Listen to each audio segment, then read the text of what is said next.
Hi, my name is Emily Walker, and today we're going to be talking about a few different joints and some things about them. So the first thing we're going to talk about are the anatomical planes of motion for the pelvic girdle, knee, and ankle. The pelvic girdle moves in all three planes, sagittal, frontal, and transverse.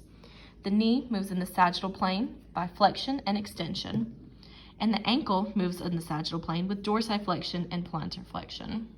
So what type of joints are they? The pelvic girdle is a synarthrotic joint because the connecting bones that make up the girdle are fused and don't move independently. They move all together in the three different planes of motion.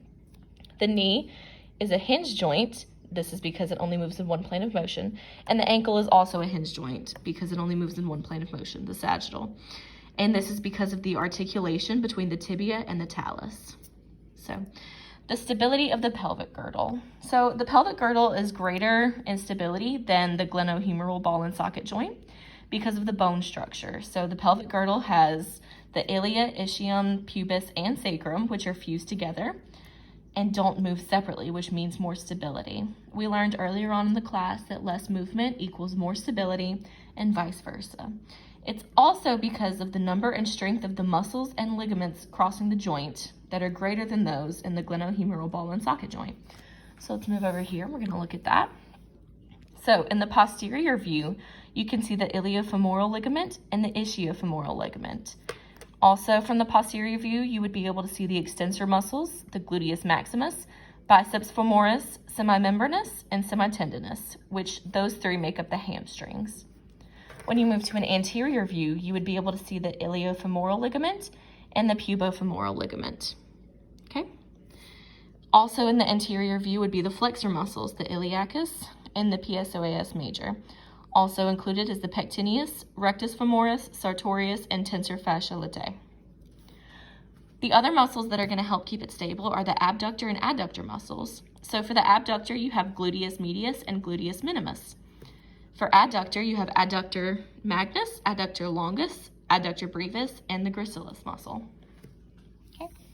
So there is a weak point in the hip articulation, which includes the pelvic girdle. It's in the neck of the femur, which is the smallest in diameter than the rest of the femur, and it's composed of trabecular bone, which makes it weaker too. This is a major weak link in the longest, largest, and strongest bone in the body. So that's this part right here. Okay. So now we're going to look at the articulations in the knee area. So articulations between the medial and the lateral condyles of the tibia and femur. So here we go. This is the medial side, this is the lateral, this is the femur, and this is the tibia right here. This is the fibula over here. So the medial and lateral condyles of the tibia articulate with the medial and lateral condyles of the femur. This is basically the knee joint. Okay. There's also articulation between the patella and the femur. So this is the patella, this is the femur, and we can also see it over here from the side view, patella and femur. Okay. When the knee is fully extended or locked, the tibia, something happens to the tibia. So the tibia is going to rotate laterally on the femur during the end of the extension to help lock the knee into a full extension. And then it rotates back the other way when it needs to reach flexion. Okay, so thank you very much.